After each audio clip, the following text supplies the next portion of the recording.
आपको कुछ भी याद नहीं है आपने क्या किया, क्यों किया? नहीं डॉक्टर, मुझे कुछ भी याद नहीं कि ये सब कैसे हुआ।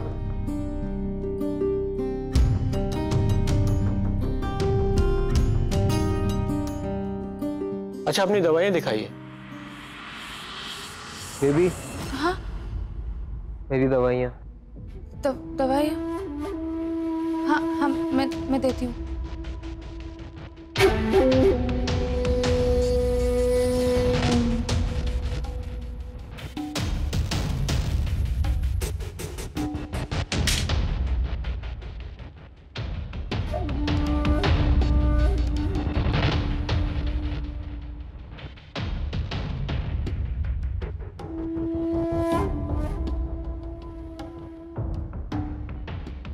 ये लीजिए डॉक्टर। बेबी, वो दवा भी दिखाओ ना। मम्मी जी, ये युवान के मेडिसिन नहीं है, ये मेरे विटामिन टैबलेट्स हैं।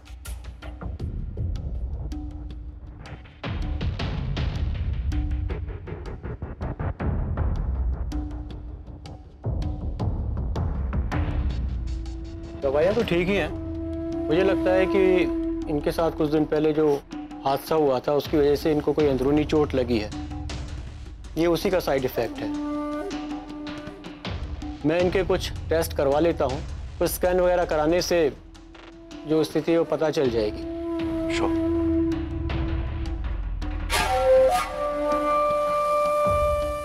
आप दोनों मेरे साथ आइए, मुझे कुछ बात करनी है। चलिए।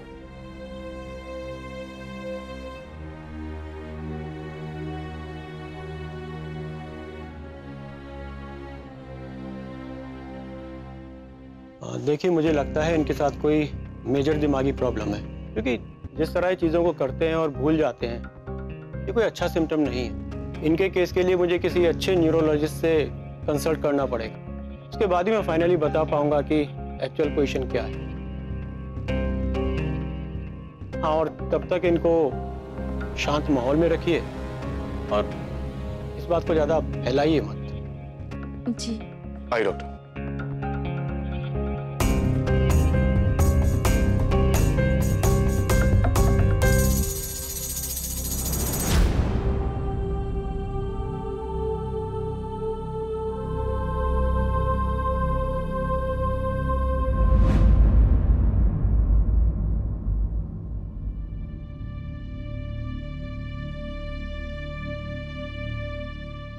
इवान, सॉरी इवान, हमने तुम्हें और सेम को ऐसे लड़ते हुए देखा तो हम बहुत डर गए थे, इसलिए। हाँ, सॉरी तो मुझे बोलना चाहिए ना।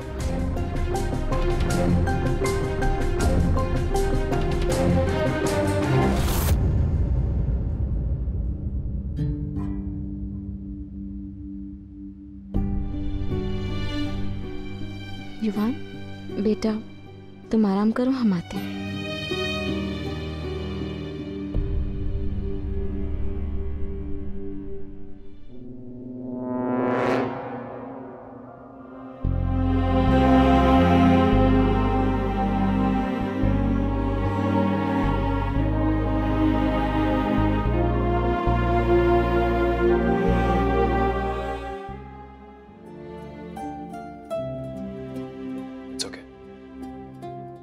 तो बेटों की लड़ाई में आपको बुरा फील करने की जरूरत नहीं है। सही में हम एक माँ हैं, और एक माँ के जब अपने ही बच्चे आपस में लड़ते हैं तो बहुत बुरा लगता है।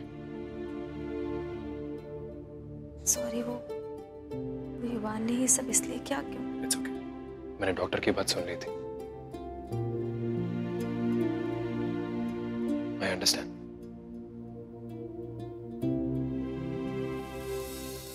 हद है युवान, कर क्या रहे हो तुम? What is wrong with you? दिन ब दिन जानवर बनते जा रहे हो तुम। कभी शेर, कभी संयम।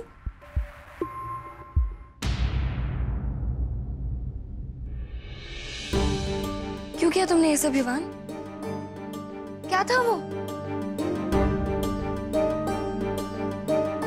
सच बताओ युवान, क्यों कर रहे हो तुम ये सब?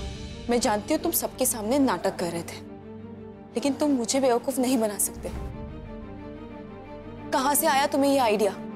बड़ी दादी से? युवान, बड़ी दादी कुछ भी करती है, उन्हें कोई कुछ नहीं कहेगा। तो तुम्हें क्या लगा सब तुम्हारी ये हरकत को इग्नोर कर देंगे?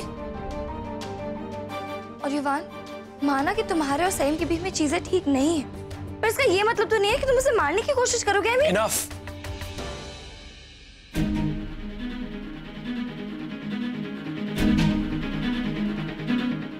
And stop it. युवान ने जो भी किया बेहोशी की हालत में किया। So please, cut him some slack and leave him alone.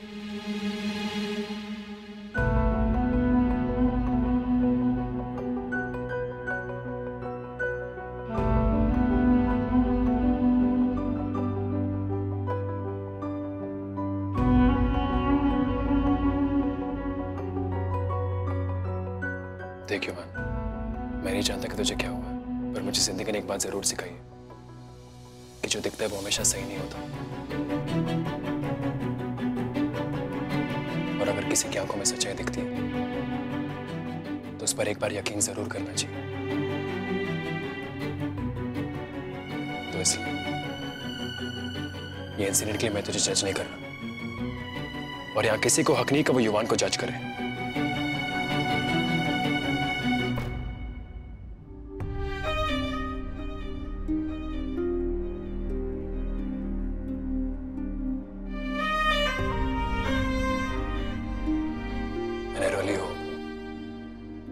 कि तू ये सब जल्दी भूल जाए।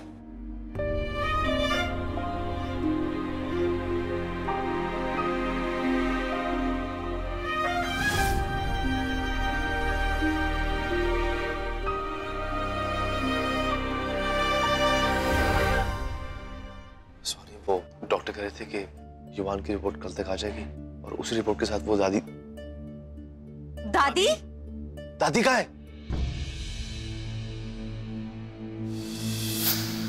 युवराज, पर इतनी रात को कहाँ जा सकती हैं? अभी तो यही थी। उन्होंने तो हमें युवान के बारे में बताया था। मैं भी वही बुला के लेके आई। दादी आउट हाउस में भी नहीं है।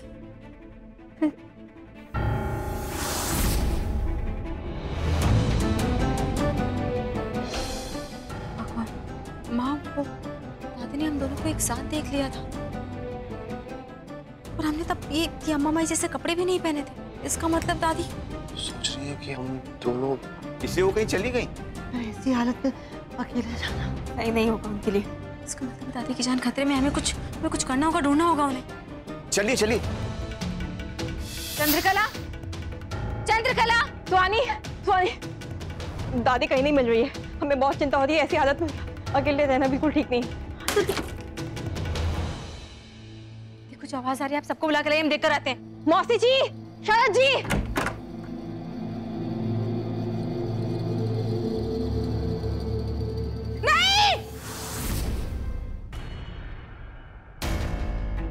चंद्रकला, ये कहाँ नौटंकी है? नीचे उतरो अभी का भी, हमारा आदेश है।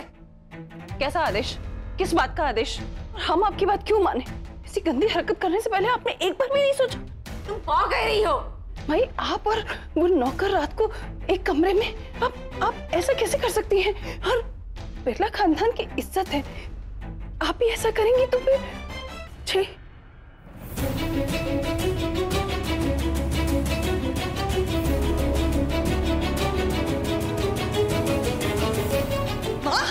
माँ, आप क्या कर रही है? नीचे उतरिए, अभी नीचे उतरिए, वरना अच्छा नहीं होगा। हाँ चंद्रकला, अभय क्या भाई, नीचे उतरो, हम आराम से बात करेंगे। चलो।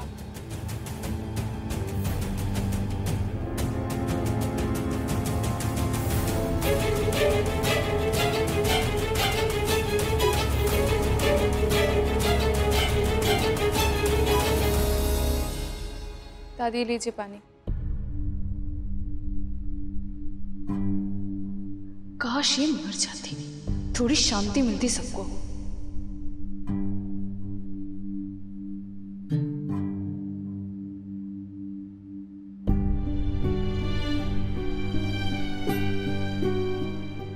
बाबूजी, हमें तो समझ नहीं आ रहा कि हम आपके सामने कहें कैसे। क्या कहना है तुमको? तुम समझती का अपने को? तुम्हारा दिमाग खराब हो गया है का? हैं? एकदम पगलाए गई हो का? तुम अपनी सास पे इल्जाम लगा रही हो? तुम्हारी हिम्मत इतनी हो गई है, वो तो आज हम छोड़ेंगे नहीं। ऐसी सजा देंगे ना कि जिंदगी भर याद रखोगी तुम। पर हमने क्या किया मामा? क्या किया मतलब? सॉरी, इस सारी दुनिया में तुम हमारे और इस सुरेश के साथ चक्कर चलाने की अफवाह फैला रही हो। कहती हो किया क्या है? अरे सुन रहे हो अपने भैया के कारनामे? ये भगवान, हे राम, हमारे चक्कर नौकर के साथ। बस यही दिन देखे बाकी रहा बस। मालकिन आप, मेम साहब, ऐसा कुछ भी नहीं है। मैं बहुत ही सीधा आदमी हूँ। मैं तो सोच भी नहीं सकता कभी ऐसा। अरे चंद्रकला, देखो नींद में चले की बीमारी है, यही लिए हमारे कमरे में रहा। हाँ चंद्रकला, तुम एक छोटी सी बात को जबरदस्ती बढ़ा रही हो। अरे सुरेश को तो नींद में चलने की बीमारी है। कितनी बार समझाया हमने तुम्हें? कई बार।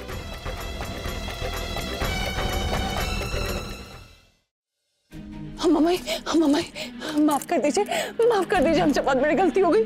मम्मी माफ कर दीजिए, आगे से ऐसा कभी नहीं होगा। हमसे बहुत बड़ी भूल हो गई मम्मी।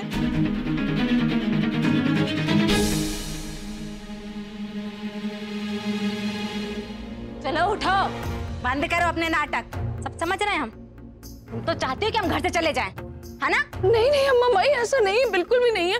जो दिन तुम घर में ब्याह के आई रहो ना, वो दिन तुम्हारे लक्षण पता चले रहे। इस शक्ल देख के तुम्हारी नीयत का पता चला रहा। घर पे तुम्हारा राज है, यही चाहती हो तुम। सपने तो पूरे नहीं हो पा रहे हैं, है ना? ये नहीं चाहती कि हम निकल जाए, है ना? नहीं है मम्मी, ऐसा बिल्कुल भी नहीं है, बिल्कुल भी नहीं है मम्मी। हमें माफ कर दीजिए, दोबारा ऐसा नहीं होगा मम्मी।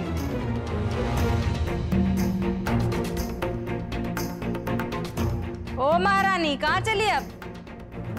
चुप पे यही घर में रहो, यहीं सो। नजर तो रखे तुम्हारे गच्छन पे।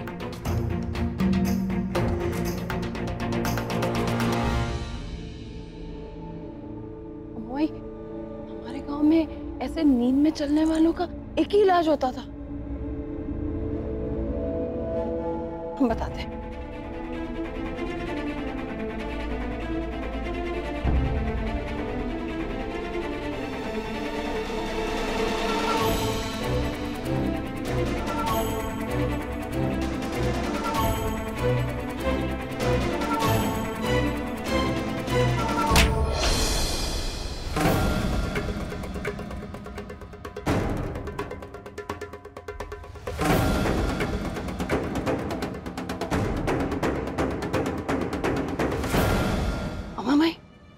इससे अगर नींद में चलने वाले के मारे ना, तो उससे उसकी नींद टूट जाती है। लो, आप भी मार के देख सकती हो। हम चलते हैं।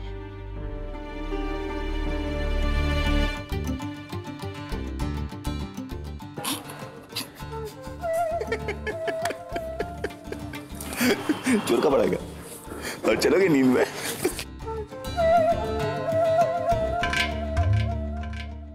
सॉरी युवराज।